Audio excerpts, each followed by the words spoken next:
Since the bombing ended in 1990, more than 9 million pounds of remnants have been cleared to begin restoration projects. We now show you those projects that the Kahoolawe Island Reserve Commission and Protect 𝗧𝗢𝗦𝗢𝗔𝗟𝗬𝗬 are working on. Grow strong. Kahoolawe is on the slow path toward reclamation, but it has a long way to go after being dramatically transformed over the decades through introduced animals and military training. This is as far as you can get, ecologically destroying the environment. You had the goats destroying the plants. You had cattle and sheep for a long time, really tearing up the island. Then you have bombing that kind of made any restoration effort very difficult. The Navy was ordered to end their bombing practices on Kahoolawe in 1990 and then received $400 million over 10 years to clean up the island. Over that decade, the Navy cleared about 75% of the surface of the island. Kahoolawe today is not like Kahoolawe 20 years ago. 20 years ago, we were walking around and there's bombs everywhere, everything all over the place. Today, a lot of the areas are clear and you may spend a whole day not seeing any remnant of unexploded ordnance. However, the biggest part of the reserve still hasn't even been touched. A lot of the island was cleaned up, but the ocean was never. So 100% of the ordnance that was dropped is still in there.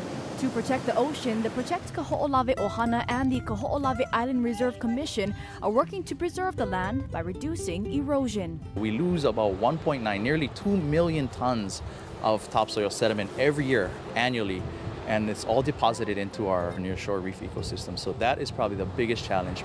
From this point on, there are bombs right under us in this ground. So how do you plant in these conditions? That's why crews have implemented techniques like this to help with plant restoration.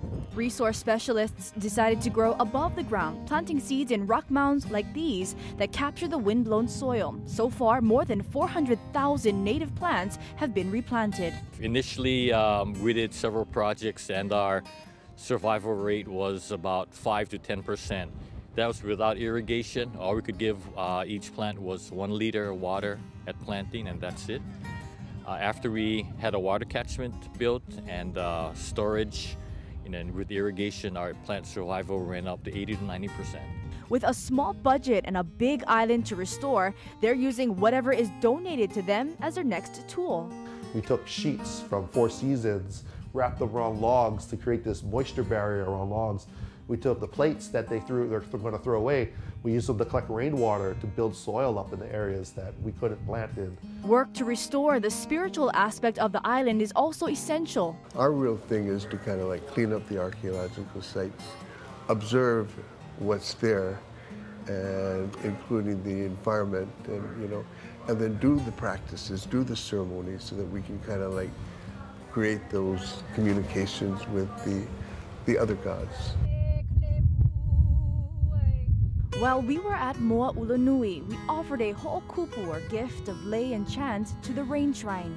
While progress is being made in some areas with the help of thousands of volunteers, it's estimated that generations will pass before the island is fully restored. Otherwise, it's just going to be something people will read, and that's all, and they won't understand it. It's just going to be a part of the history that nobody's getting into what was done in the past. We've taken the baton, and we'll carry the baton as far as we can, and when it's time, we'll pass it on to make sure that that finish line is reached. The Kirk says there is about a 2-year waiting list to volunteer, so it's better to go with a group. Now, if you'd like to volunteer, we posted a link to the Kahoolawe Island Reserve Commission's page and the Protect 𝗧𝗢𝗦𝗢𝗓𝗦𝗢𝗢's page on our website, hawaiinewsnow.com. Coming up Monday, we'll take a look at the future plans in store for Kahoolawe.